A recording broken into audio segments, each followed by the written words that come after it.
Hello and welcome back, everyone, to another episode here on the Adam Zera Show. A little bit of an unusual time going live today here at 1:02 p.m. on June 10th, 2025, on a Tuesday afternoon. Hope you guys are having a good day. I can say I am for myself. So glad you guys could join us here on today's rare matinee. As usual, we got a lot of stuff to talk about. Of course, Lake Braddock softball is going to be playing their state quarterfinal game tonight at Madison. We'll preview that game, as well as recap their performance in regionals that ended last week. And as well as on the Lake Braddock baseball side, their season ended. We're going to kind of recap the regional tournament for them in a game that ended their season and kind of do a little bit of recapping on what happened with their season, and as well as maybe dig into what to expect from them next year. So before we begin, make sure you guys, as always, leave a like, subscribe to the Adam Zera Show channel, share with a friend, get the word out there, and turn on notifications so you do not miss another episode of the show. All of us, of course, again, greatly appreciated by all of you.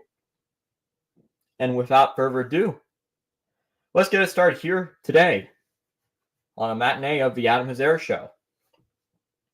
So we're going to start off with the softball side of things today. We're going to change it up as they're preparing for their state semifinal game or quarterfinal game with Madison over in Vienna tonight. We're going to get into that game a little bit later on here, but we're going to start off with the performance in regionals. So first things first, let me just say the Bruins, with their side of the bracket and the teams that they had to deal with in a regional tournament, you would highly expect the Bruins to make states, and that's what they did. They took care of business in the region quarterfinals with Thomas Jefferson, 12-2. Big game for Madison Ford there, hitting 3 home runs. That third home run was a walk-off mercy rule job to win it for Lake Braddock. Mackenzie Verdejo hit her first home run, a 3-run shot that just stayed fair in left field to the right of the foul pole in that one. She had a big day. So Bruins battery went off. And on the mound, we've been talking about Mackenzie dealing with that knee problem, and it did hinder her a bit in how many innings she could pitch. She could only have gone a max of 3 innings that game, as a recommendation by her physical therapist. Now, she only ended up going 2 innings that game because the Bruins, after 2 innings that game, had a 6-1 lead. So the Bruins felt comfortable to take her out after they got up by 5 runs. And you could kind of see in that game, even in those 2 innings, even if the Bruins did get a bigger lead, you could kind of see, especially in the first inning of that game, that, she was not her full self. A weaker Thomas Jefferson lineup in that game was getting some hard hits off Verdejo. Now, they were probably being more aggressive than some other teams you'd expect, so maybe threw Mackenzie off in the Bruins. And, of course, you're going to have to be aggressive against a pitcher like Verdejo, who can get ahead in the count very easily, as good of a pitcher she is, with her great stuff. But you can tell it was a struggle for her. She was still not up to her best, as she's not at full health.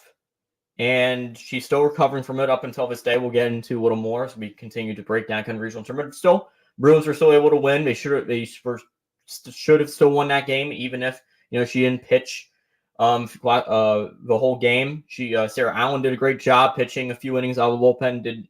Did a very nice job there. I believe 3 innings in relief. Struck out 4 batters. Very good job by Sarah Allen in that game.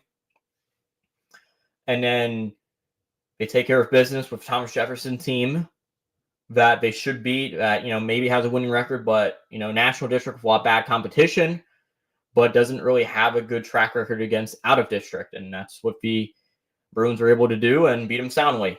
Now, the Hayfield game was a bit interesting. This Hayfield game, this game where actually Verdejo did not pitch at all. And, the Bruins wanted to be very careful with her health. I'll explain why out of all the games. If she pitched versus TJ, why did she not pitch versus Hayfield? I'll explain that. So there's a couple reasons why they decided not to do that. One, they wanted to save her for the more important game being the regional finals. We'll get into that game too a little bit later on as well. So they wanted to save her for that game. And they said, well, if she doesn't pitch, these games are do or die here in regionals. So you should have your best pitcher on. But the thing with this Hayfield team, and the best team in the National District again this year, the Bruins had actually faced, in a much tougher team than Thomas Jefferson, the Bruins had actually faced Hayfield much earlier in the year, back on March 26th. And the Bruins were able to beat Hayfield 11-5 in that game. And McKenzie only pitched 2 innings that game. They came in relief. Now, those 2 innings in relief were coming off that game where she gave up 7 earned runs versus West Springfield, and it just gave her 2 innings in relief to try to get her back on her feet and to get herself to feel comfortable in her confidence again. That's why they did that. And the Bruins thinking that, okay, well, we can go up against Hayfield, 5 of the 7 innings that we will play against them most likely. If we don't mercy rule them, we will probably be able to get a big lead. We didn't, majority of the game, we shouldn't have to use her. And they didn't use her at all that game. And that's what happened the first time. They didn't do it the second time. They're trying to preserve her health. And they were thinking, okay, well, we beat Hayfield once before, with her not pitching majority of the game, then we can do it again. And that's the Bruins' mindset was. They have the confidence that they could go up against Hayfield with that in mind. And let me tell you, it was definitely a bit tougher, especially the pressure that's on you in a region semifinals game where, again, it's do or die. And you can tell the Bruins' offense, compared to the first time they met Hayfield, was not the same Bruins offense that scored 11 runs the first time around. The Bruins still won the game. They won 4-3, but they were down a lot for a few innings that game. I believe Hayfield was winning 3-2 at one point. Bruins were still in the game. I believe Sarah Allen started for Bruins again. She did a very good job against a Hayfield lineup that has some good hitters that can, that can do some damage. Don't get me wrong. They do have some good hitters. And so Allen did a good job with that. But it did take a while for Bruins to catch up. I believe Verdejo was still hitting that game. She hit a game-tying home run, I believe, in the 5th or 6th inning of that game to make it 3-3. And then Addie Ford, I believe, in the 7th inning, had a go-ahead RBI ground-up to give the Bruins 4-3 lead. Bruins were able to hold on and win 4-3 and advance the states for a 4th year in a row. And their 4th straight regional final appearance. But you can definitely tell that game, it's definitely affecting kind of, how the other players are playing, especially the lineup. Because the lineup will definitely have to feel like they're going to have to grind out more. And they're going to be more desperate looking for runs. Because they know that, it's going to be a harder time for anyone else besides Verdejo. Even if Allen has pitched well, even against, but it's still against better lineups, at the end of the day, Verdejo is still the best pitcher. And the lineup knows that it's going to be a much taller task to try to win against opponents if, they're not going to have, their ace on the mound. It's going to put more pressure on that lineup. And especially, again, we mentioned these do-or-die games where it's regionals or it's states. That's another huge factor involved in these games here, guys. And you can definitely see that, the offense has definitely been under a lot of different feel.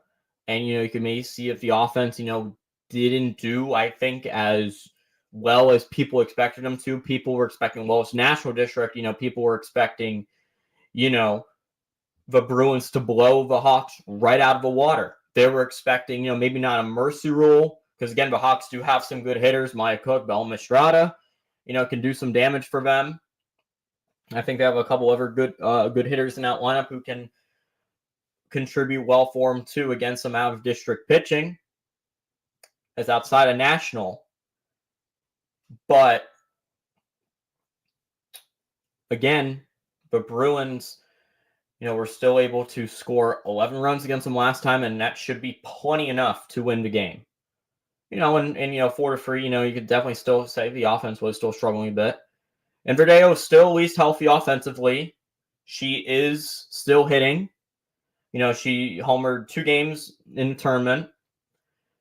And so, so she's still doing very well on the offense side of things. She's really helping out there, continuing to be one of the best Bruins hitters this year, as well as Addie Ford, who's been on a tear lately. I know she homered in a travel tournament up in New Jersey this past weekend, so shout out to her.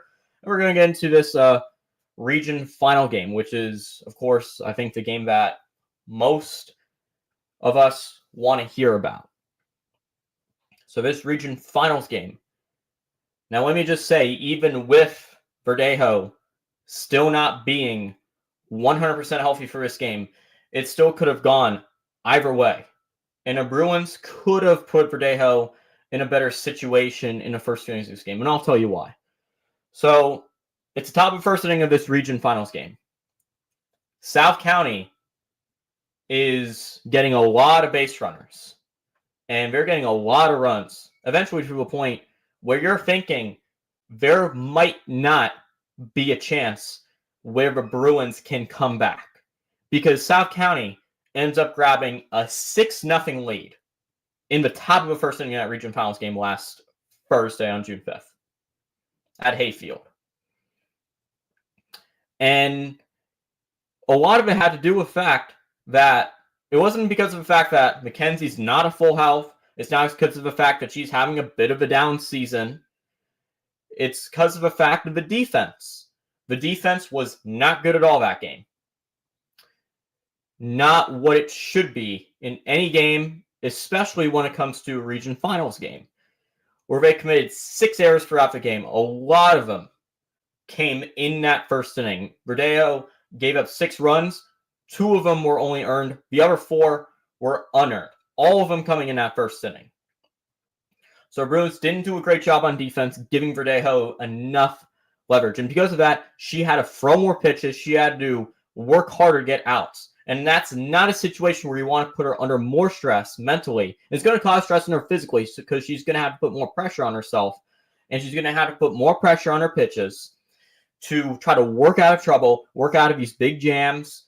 And this is all going on when she's dealing with a bad knee. And the Bruins need to keep that in mind.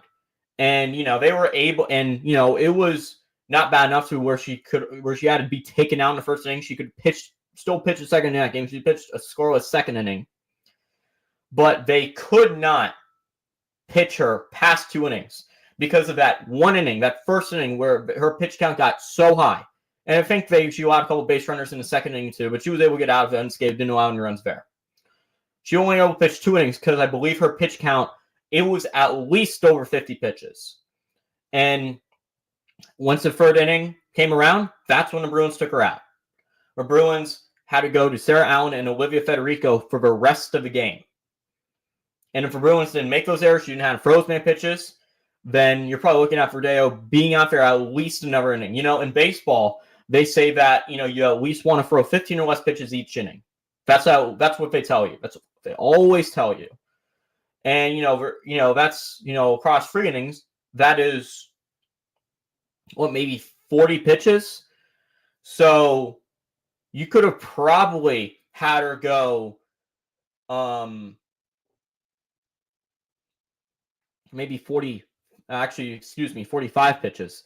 You could have probably had her go, an additional inning there. She could have had to go 3 innings because that's 1 less inning where you had to have gone your bullpen. Even with Mackenzie on a bad knee, I think she still, gives the Bruins the best chances because, again, Allen and Federico, whoever is out there, they might do well against these national district opponents, but against these better lineups, like you're facing South County or West Springfield, you're the main rivals of the Patriot District.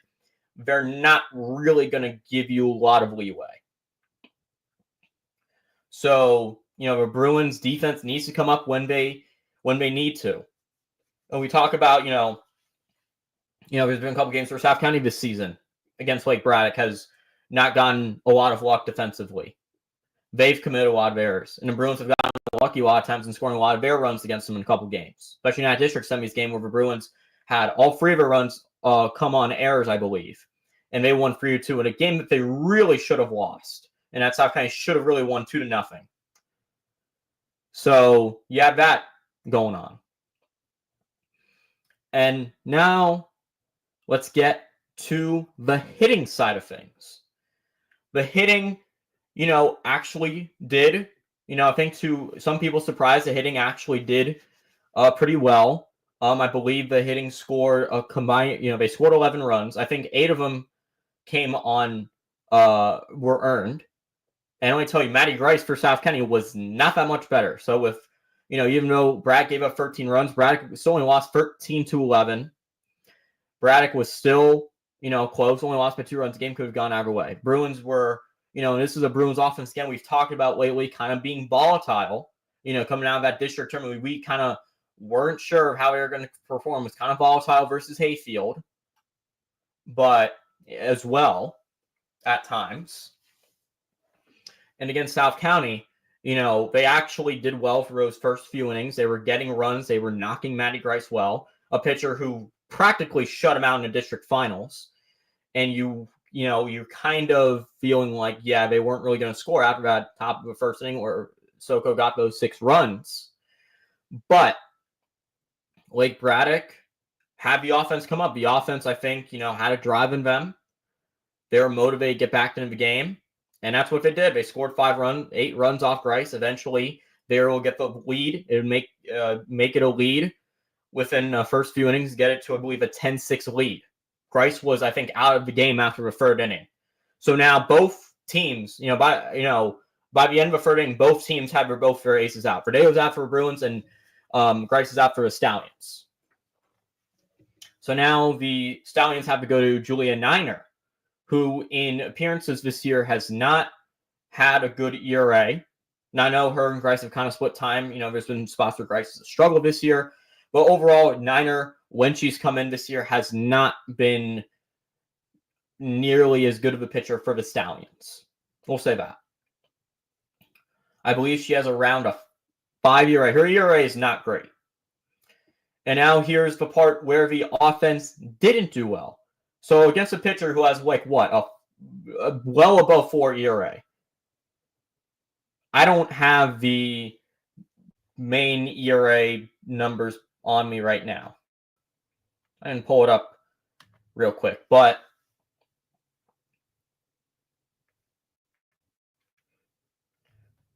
they didn't score those last 4 innings against Grice, or I should say Niner.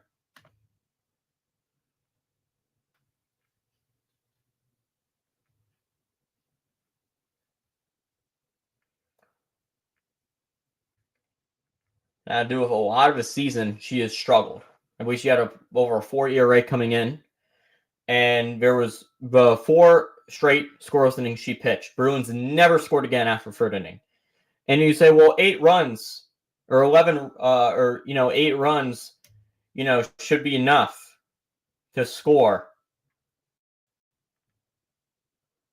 and win the game. No, it can't be, especially when in a game where you don't have your best pitcher available and where you're facing a very good offense and where your backup pitchers are not really going to do that well. They're not equipped. They don't have the stuff to face those good lineups like that South County or a team like West Springfield has, or any of the teams they're going to face in the state tournament, which we'll get into a little later on. And so there's more volatility in the offense right there. The last 4 innings, they did not come up. I know there's some chances they got some runners on, but they did not come up. The bottom of the 7th inning, 3, 4, and 5 in the Bruins lineup all go down 1, 2, 3, and then South County goes on and win the region title. There are a lot of fault in the Bruins defensively and on the offense. you need to score against a pitcher who is strong. You need to come up there. You can't be doing that, especially in a region finals game like this. We talk about, the Bruins not having a 6-9, and there it is, a lot of games this year, and there it kind of is. It hasn't, a lot of those hitters have not come up when they've needed to. And, there's still, at times this postseason, changes being made to the bottom of that lineup. And, it's not really a surprise to me, nor it should be to anyone else, in my opinion. So, that's a game where the Bruins could have won their third straight region title, their sixth region title in school history, but no, it goes to the Stallions winning their first region title in 4 years. And so now the Bruins have both a chance at a district and a region title this year, and they don't win one. Now, the district game was a little bit different situation, but still it is, it is, of course, kind of a little bit saddening to see, of course. But again, there's a chance there in that region finals game, Bruins not coming up. And, a lot of it has to do with blame on the Bruins. There was a chance, where they could won the game even with Verdejo non-amount. The defense, again, did not come up in that first inning. That's what caused, the Bruins to have to take her out a lot sooner. And so, you could have had her go an extra inning, possibly even 4. She could have gotten some quick innings, depending on how, she would have pitched. You could have maybe gotten, maybe a 4th inning, or, it depends on the situation. But again, they should have committed those errors, lineup going, not scoring any runs those last 4 innings of the game. And that pretty much just left the door wide open for a good South County offense to come back and take the lead. So the offense late in the game not getting it done, and you need as many runs as you can. You needed more than 11 runs. You need as many runs as you could get. And there was room where the Bruins could have scored more than 11, in innings 4 through 7 in that game. They could have scored more, but again, they didn't come up. And that leaves you concerned for tonight against a Madison team that is, again, really, really good this year. Even after a year where they, I think, lost like maybe 3 or 4 players who were on the All-State team last year, including their pitcher, they are still extremely, extremely talented this year. They got talent all over the place this year. I believe they have 5 or 6 players for All-Region. I think 5 of them on All-Region, 5 or 6 maybe even on All-Region first team last time I checked. I think I checked yesterday. And so that's going to be a very fearsome lineup for the Bruins to face, especially if I hear, Verdejo is still not in full health. So again, this situation where the defense needs to come up and, not make, those early mishaps that you did versus South County in the region finals. They need to make sure that they're on point every single play. No mistake. You got to be almost perfect against Madison. It's very hard to beat Madison. Madison being arguably more talented McLean team that had a lot more experience. Madison this year, they had some good lineup pieces coming back, but they still had some, inexperienced in other places, especially in the mound. But pitcher Atkins is pretty good. Now, Bruins have seen Madison 4 in a scrimmage this year, so we'll be more prepared for Atkins. I believe they did lose the scrimmage. I believe it was after Verdejo got taken out of the game. I believe they were up like 6-0 in that game. So the Bruins, again, will really need to get as many runs as they can. It's going to be much harder. It's going to be a lot of pressure on the offense tonight. So it's really going to be pressure on out 1 through 5 tonight to really do well. That 6 through 9, is really, again, going to have to push hard. And it doesn't really matter. A lot of times it hasn't mattered who you put in there. They have not really come up. So the Bruins will have to find some way, get creative, as soon as they run around, as soon as, say someone's right. Samuel gets on, who's very fast. She, who's the Bruins leadoff hitter. She needs to steal. Again, we talk about the Bruins being aggressive this year, that kind of being part of their forte. They need to steal. We haven't seen as much aggressiveness in close games as, I would have liked to see. And it kind of doesn't make a lot of sense why they're not being as aggressive, why they're not being more aggressive in pace. And it shouldn't matter what the catcher's arm is. That's the way you get momentum. That's the way you get runs, especially against a tough team like Madison. Has really good pitching again this year. Atkins has been doing really well for him, replacing Ava Livingston's spot after she was two-time first-team All-State the last couple of years. She graduated after last year. You're going to need to really do that, especially, again, we mentioned this as well, the 6 through 9 not doing well on previous pods. That's going to make 1 through 5 job a lot harder. But there are ways you can scratch runs across, and especially you're going to have to do a lot in those first innings because you're only got Verdejo. You're only going to have her for so long. Again, I don't know if it's going to be 2 innings, 3 innings, 4 innings. I don't know how long. It, again, probably doesn't matter in a pitch count like it was against South County. But, the defense can come up. You need her to work quick innings, and it's going to be interesting to see how she pitches that Madison lineup. It could very well, if she's not at full strength, you could, see TJ, like we said, was hitting her hard. Madison could be hitting her a lot harder too. So we'll see how Madison does. The Bruins know, since they faced them in the scrimmage rows here, they know what to expect. So it'll be interesting to see, if, but in order for Bruins this game, they have to pretty much do everything within those first few innings. Because once Verdejo comes out, I don't know if I could say there is really much luck with Sarah Allen or with Federico, whoever else you put out there on the mound. Bruins need to step up within those first few innings. Otherwise, they're going to put themselves in a really, really challenging situation. They would not want to be in early in the game, and they don't want to go away, losing their 2025 season tonight. They're still looking for their first win in a state game in years. They've been in state, I think the first state game appearance was 2002. And I believe they've never won in states. A lot of the time, it's been because of the offense. Last couple of years, they've gotten shut out by McLean and South Lake, respectively, 2-0. Mackenzie has pitched really well those games. Only 2 runs given up, but she would get no run support whatsoever. So, but again, this Bruins lineup is a lot weaker this year. Again, not having a good bottom half of the lineup, that's going to hurt them, compared to years past. And so, again, the Bruins need to be creative, need to find ways to get runs on the board.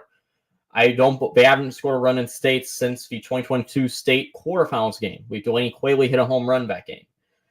So the Bruins need to, again, look for some offense. Offensively, I'm pretty sure there's a lot of pressure on them too, with their history of not scoring a lot of runs in states games. They're still trying to get over that hump of trying to get to that Final Four. Again, we'll see what happens with Bruins softball tonight. They're looking for their first win. They're going to be at Madison, the 6D/Northern Region winners place. As for South County, they're going to be at we're going to be hosting McLean tonight, the 6D runner-ups. You guys are wondering what South County is doing. So we'll kind of see what is going to be going on with Madison tonight. But of course, best of luck to the Lady Bruins. So we're going to get over to the baseball side of things now. Lake Braddock's baseball season is unfortunately over. They lost, I believe, last week in the region semifinals to West Springfield, 6-0. Not a good way to end your season. Again, you're expecting them to come up versus West Springfield. You were thinking, okay, maybe this would be the time that we would finally come up against the Spartans. Not go 0-4 against them this season. Unfortunately, that's what happened. When Dirks, who pitched for Spartans, just did really well again, but future Gamecock, South Carolina commit, ended up shutting them out. Bruins only got 3 hits that game.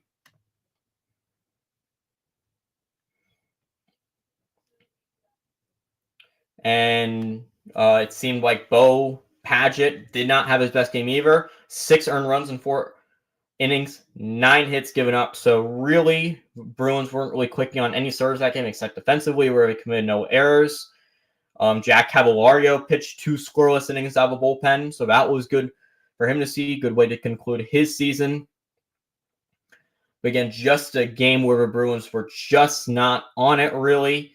Offensively and on the pitching side, they just didn't do well. Ace Bo couldn't do well.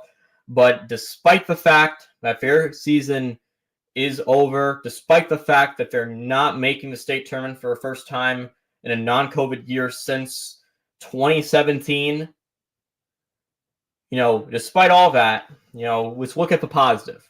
The Bruins still finished over 500 this year. There are a lot of times questioning this year with a Bruins team that has a lot of new talent, not as much talent, newer talent on the team this year, younger talent, and we don't have any D1 commits for the first time in a while this year. A lot of time we were wondering if the Bruins would even finish over 500. There's a point where they were under 500 late in the season or just hovering around the 500 mark.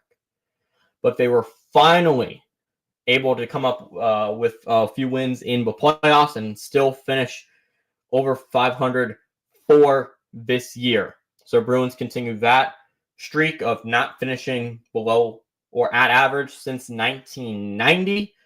So that's been going on for 35 years straight now. And so they keep their winning tradition strong this year. And another thing, the Bruins do also return a lot of their talent next year from this year. Most of the talent comes from that junior class in class of 2026. Your likes of Evan George and Matt Shabe and Bo Padgett. And despite the Bruins not coming out of that game, despite Bo Padgett giving up 6 runs versus West Springfield in that region semis game, him, Shabe, and George were still named first team all region. So all 3 of those guys come back. 3 guys who are qualifying for the all-state team will be back next year, lead that 2026 class. You also have some really solid pieces. Braden Gibson is back. Jack Caborio is back on the mound. Henry Mons is back at second base. In the 2027 class, you have Ryan Harding out in left field who's back. You have Cody Blaylock back on the mound. And then you also have good freshman talents like Evan Chambers, who was on mention all district his freshman year. What a great season he had, commanding a new look pitching staff and being a great offensive catcher, clicking on all cylinders for the Bruins. He's back. He'll be a sophomore. He'll be more experienced. He looks like he's going to be a future star. And you also have Jake Drum's younger brother, Hudson Drum, is back. You have Andrew Wiskoski, who's sophomore this year, junior next year. Gene Wiskoski's younger brother, who's going to be back next year, who's going to be some good pitching depth. There's a lot of good to look at for Bruins next year. Of course, don't forget about Riley DeHay, who was injured the whole year for sprained UCL. He's going to be very good force on the mound for Bruins next year. He's got very crisp stuff. He could be someone who contends at first base line to replace Don Quadros, who's really the only significant piece I would say that the Bruins will lose through graduation this year. He was second team all district as a designated hitter, was a starting first baseman. And, you could say, well, they lose Matt Mayer too. Matt Mayer doesn't really count. He hasn't really played the full season. But pretty much everyone else who's in the class, I don't see Leo DeLoma being that big of a loss, due to how much he had struggled this year for the Bruins. I didn't really see the fact that Oliver Crandall was much of a loss. He's struggled a lot for Bruins in right field. You're hoping that, they still have Holcomb and Hawkins back in right field next year, and Carson Flipwich back as well. A few of the guys who started in right field this year who struggled in their appearances. You're hoping if they get better production from the right field position next year, hopefully you have someone else who comes up that'll do well, or one of those aforementioned 3 guys, and Hawkins, Holcomb, or Carson Flipwich will step up. But in terms of other guys in the class of 2025, Walter Rizzardi is also gone. He's not a big loss either. Only played a few games for Bruins. Didn't really do, not really that premier of a hitter. But, the main emphasis will be, of course, on a 2026 class, and some of the other classes before that as well. 2027 class seems to have some good talent as well. 28 has some talent with guys like Drum and Chambers and possibly Flipwich.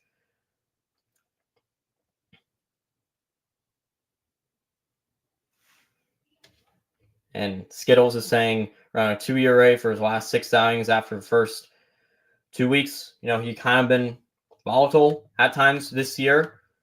Sometimes had not shown the best stuff, but still a lot of good stuff. Still a lot good coming back in the pitching staff. And again, he had still not done well against some of the better teams like a West Springfield. So, he didn't come up in those games like West Springfield. It wasn't as good. It was still more so against some of those other weaker teams that he did kind of better against. So that's my explanation right there. Thank you, not Skittles, for the comment, though. So, so there, again, this is not one of the more talented classes of Bruins have graduated, but still, it's good to see that they're still bringing back a lot more talent on the team next year. So that'll be something very good that they'll have for him. Definitely see him being much more competitive next year. Possibly, you probably expect him to at least get one win versus West Springfield. Next year, as he didn't have any this year, you expect him to be a lot better versus Alexandria City, who's beaten them this year, and just overall a much better team and much more competitive. And I think there is higher expectations for his team to make it back to states next year. But again, younger group that has been growing, has had to grow this year, and that has had to go through a lot of things. But again, next year they already have all of out of the way. They already have that experience next year, a lot of those guys. So it's good to still see next year that a lot of that time we come back and a lot of experience will most likely culminate into a much better and much more consistent season for